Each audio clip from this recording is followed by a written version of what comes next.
एक औरत ना सिर्फ अपने घर को चलाती है बल्कि अपने घर को बनाती है, सजाती है और अपने घर को मैनेज करने के लिए उसे कितनी कुर्बानियों से गुजरना पड़ता है, ये सिर्फ वो ही जानती है।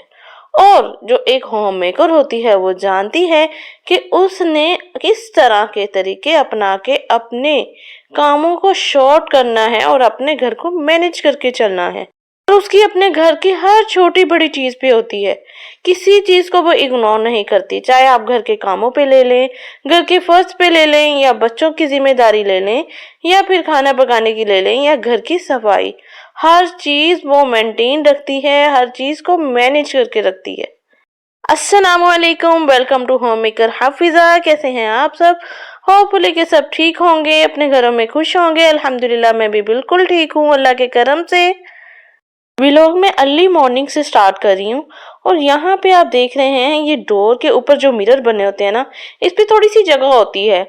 और डेली बेसिस में मैं सुबह सुबह देखती हूँ यहाँ पे कुछ बर्ड्स आते हैं और बैठते हैं, और कभी कभी तो टुक टुक करके ना ये आवाजें भी देते हैं। और कभी कभी स्टार्ट में तो मैं परेशान हो जाती थी, यानी कि बर्ड्स भी होते हैं ना, इनको भी शायद सर्दी लगती है या फिर इनको भी कोई ऐसी जगह चाहिए होती है जहाँ से ये सुकून से बैठ सके। सुबह का टाइम तो माशाल्लाह से बहुत ही पुरसकून होता है, जिसमें बहुत सुकून मिलता है। तो आज मैं आपके साथ ना कुछ टाइम सेविंग की टिप्स शेयर करूंगी। तो हम लोग क्या करते हैं कि आजकल दिन बहुत छोटे हैं और टाइम मैनेज करना बहुत मुश्किल लगता है।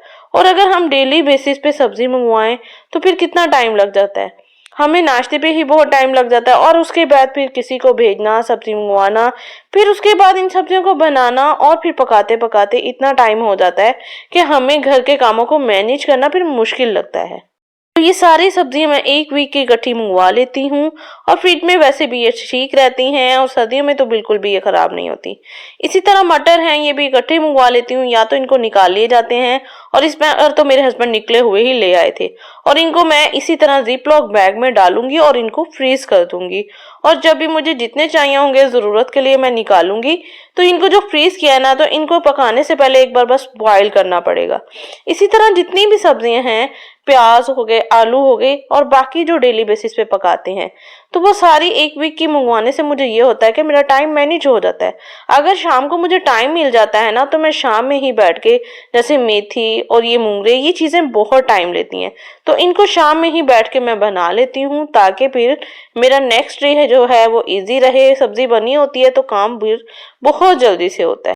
अगर ये काम मुझे डेली बेसिस पे करना पड़े तो ये मेरे लिए काफी मुश्किल है, क्योंकि अगर मैं किसी का पहले वेट करूंगी, फिर कोई लेके आएगा, और उसके बाद फिर इसको काटना, फिर उसको पकाना, तो ये काम काफी लंबा हो जाता है, और इसके लिए मेरा सारा दिन डिस्टर्ब होता है। बाकी कामों को मैनेज करना फिर मुश्किल हो जाता है। आप लोगों के लिए बेस्ट तरीका यही है कि आप भी डेली बेसिस पे ना मंगवाएं, बल्कि 1 वीक की मंगवा लें। अगर 1 वीक की नहीं तो 2 से 3 डेज की तो मंगवा लें, इससे आपकी लाइफ और आसान हो जाएगी। और इसी तरह अगर पॉसिबल होता है कि अगर मंडी आपके घर के पास है तो वहां से अगर आप चीजें मंगवा लें, जैसे सब्जियां हो गई, और प्याज प्याज तो डेली बेसिस पे लगता है, और इसी तरह आलू और टमाटर, इन चीजों की भी बहुत जरूरत होती है, और सर्दियों में आलू हर सब्जी में डल रहे होते हैं। तो इन चीजों को अगर हम मंडी से इकट्ठी मंगवा लें तो ये काफी रिजनेबल प्राइस पे पड़ेंगी, और इससे हम काफी मनी सेविंग कर सकते हैं। और अक्सर हमारे बच्चे बहुत हमें तंग करते हैं, तो बेस्ट तरीका यही है, बच्चों को अपने साथ कामों में इंगेज किया करें। जब बच्चे हमारे साथ इंगेज होंगे ना, तो वो काम भी करते रहेंगे और हमें तंग नहीं करेंगे, और हमारे काम भी हो जाएंगे। अब नेक्स्ट टिप ये है कि शामी कबाब, ये बहुत अहम चीज है और हर घर की जरूरत है, इसके बगैर गुजारा नहीं है। एक तो ये बच्चे कोई चीज ना खाएं, या हम कोई चीज नहीं खाना चाह रहे, या कोई चीज नहीं है, तो तब काम आते हैं। दूसरा, जब भी आपने पैटी बर्गर कुछ भी बनाना है तो उसमें काम आते हैं, और अगर अचानक से कोई गेस्ट आ गए तो उसमें काम आते हैं। तो इसका आसान तरीका है, इसको जल्दी से बना के इसी तरह ट्रे में शेप दे के आप अच्छे से फ्रीज कर लें। और अगर आप फ्रिज में भी चाहते हैं कि कम जगह लगे, किसी बॉक्स में ना डालें, तो जिपलॉक बैग में डालें और अच्छे से रखें। टिप मेरी ये है कि बच्चों के लिए ना बीफ का मीट बहुत अच्छा होता है, तो चाहे ये कीमे की फॉर्म में हो या फिर ये गोश्त की फॉर्म में हो, तो इसको हम यखनी की सूरत में भी देख सकते हैं, कीमे की सूरत में भी दे सकते हैं। ये बच्चों की ग्रोथ के लिए बहुत अच्छा है, तो इसको वीक में 1 या 2 मरतबा बच्चों को लाजमी दिया करें। का एक प्रॉब्लम कपड़ों को ड्राई करने का भी है कि कपड़े ड्राई जल्दी होते नहीं हैं और फिर रात में ऐसा होता है कि शबनम पड़ती है, दोबारा गीले हो जाते हैं। और मैं भी कपड़े ऊपर डालती थी, लेकिन भी मेरा यही प्रॉब्लम था कि ऊपर से दोबारा लेके आने और फिर दोबारा डालने। तो यहाँ टेरेस में मैंने एक छोटी सी तार बांध दी है जिसपे मैं ये कपड़े डाल देती हूँ। यहाँ पे थोड़ी सी धूप आती है और इनको मैं शाम में उतार लूंगी और इसी तरह नेक्स्ट डे फिर सुबह मैं डाल देती हूँ। तो इस तरह ये मेरे कपड़े भी ड्राई हो जाते हैं आसानी से। एग हर घर की जरूरत है। सुबह शाम एग बनते हैं और बच्चों के लिए, घर के लिए और उसके अलावा रेसिपीज में बहुत डलते हैं। केक बना लें, कोई चीज भी बना लें, एग के बगैर नहीं बनती। तो एग के लिए मैं क्या करती हूँ कि एक साथ ही मैं क्रेट्स मंगवा लेती हूँ और इनको फिर फ्रिज में रख लेती हूँ।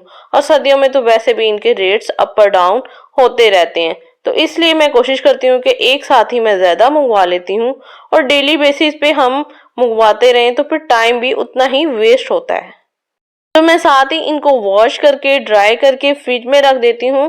फ्रिज में ये बिल्कुल 1 मंथ तक रहते हैं, बिल्कुल भी खराब नहीं होते, खास तौर पे सिर्फ सर्दियों में, गर्मियों की मैं बात नहीं कर रही। इसी तरह ना हमारी फ्रिज जो है ना बहुत यूज होती है और जितनी यूज होती है ना उतनी ही गंदी भी होती है।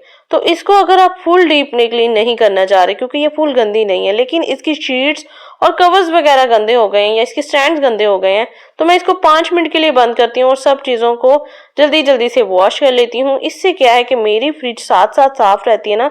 वीक में एक बार भी मैं इन शीट्स को वॉश कर दूं या अगर स्टैंड्स गंदे हुए हैं तो इनको वॉश कर दूं, ये साथ साथ क्लीन रहते हैं। तो इस तरह मेरी फ्रिज बिल्कुल नीट क्लीन रहती है, तो उसमें बिल्कुल डस्ट भी नहीं होती और किसी किस्म की जो स्मेल होती है ना वो भी वॉश होने की वजह से, साफ होने की वजह से बिल्कुल खत्म हो जाती है।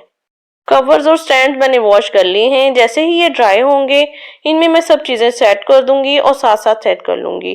और तो इसके लिए ऊपर वाली मेरी फ्रिज बिल्कुल ठीक थी, ये नीचे से ही बिल्कुल डस्ट हो रही थी, तो उसको मैंने अच्छे से क्लीन कर लिया है। ड्राई होने के बाद अब मैं इनको फ्रिज में सेट कर दूंगी। उसके अलावा फ्रिज में ना कुछ ऐसी चीजें पड़ी होती हैं जिसको हम इग्नोर करते रहते हैं और उनको साफ नहीं करते, निकालते नहीं हैं, तो उनके जर्म्स भी हमारी फ्रिज में आते रहते हैं। तो कोशिश किया करें जितनी भी एक्स्ट्रा चीजें हैं उनको साथ के साथ निकालते रहें। एक तो फ्रिज में स्मेल होती है, दूसरा फ्रिज में जर्म्स पैदा होते हैं, तो इन चीजों का ना हमने साथ ही ख्याल रखना है ताकि हमारी सेहत भी बिल्कुल ठीक रहे। ये भी बहुत जरूरी है सेहत के लिए खास तौर पे। हम जब भी फ्रिज में एग रखते हैं ना तो कोशिश किया करें इनको वॉश करके रखें, क्योंकि एग के ऊपर आप देखते हैं इसके ऊपर बहुत से जर्म्स लगे होते हैं, तो उसकी वजह से ना हमारी पूरी फ्रिज में जर्म्स जाते हैं। तो इसको जब हम वॉश करके ड्राई करके रखेंगे तो हमारी फ्रिज बिल्कुल नीट क्लीन रहेगी। उसके साथ इसी तरह जो भी हम सब्जियां रखते हैं, वेजिटेबल्स या फ्रूट्स रखते हैं ना, इन सब को भी ना एक बार अच्छे से वॉश करके फिर रखें ताकि हमारी फ्रिज बिल्कुल नीट क्लीन रहे। इसके अलावा यहाँ पे मैंने जो मटर फ्रीज किए थे तो वो आज मैंने खाने में डालने हैं, खाना बनाना है। तो मटर जो है ना जब हम फ्रीज कर देते हैं तो वो थोड़े हार्ड हो जाते हैं, तो वो जल्दी से गलते नहीं है। तो उसके लिए हमें चाहिए कि मटर को हम पहले से गर्म पानी में अच्छे से बॉईल कर लें। जब हम बॉईल करके पकाएंगे ना तो ये बिल्कुल फ्रेश हो जाएंगे और बिल्कुल अच्छे से गल जाएंगे, और इसके साथ इसका टेस्ट भी बिल्कुल चेंज नहीं होगा बल्कि ये फ्रेश होंगे। और इसको हम ज्यादा टाइम के लिए 2 से 3 मंथ के लिए इजीली फ्रीज करके इसी तरह बॉईल करके यूज कर सकते हैं।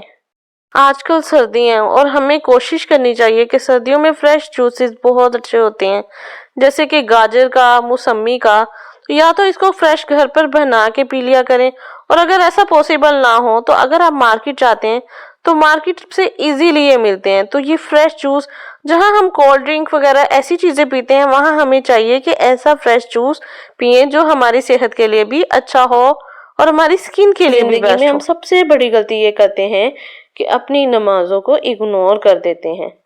हम अपनी नमाजों का शेड्यूल जितना ठीक रखते हैं ना, आम इस तरह हमारी जिंदगी भी उतनी ही ठीक रहेगी।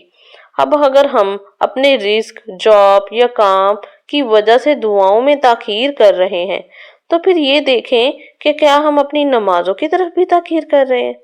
और जिंदगी को सेट करने के लिए ना पहले अपनी नमाजों को सेट करना पड़ता है, फिर जिंदगी की हर चीज अपनी तरतीब में आ जाएगी। होपफुली कि आज का व्लॉग अच्छा होगा। अल्लाह हाफिज।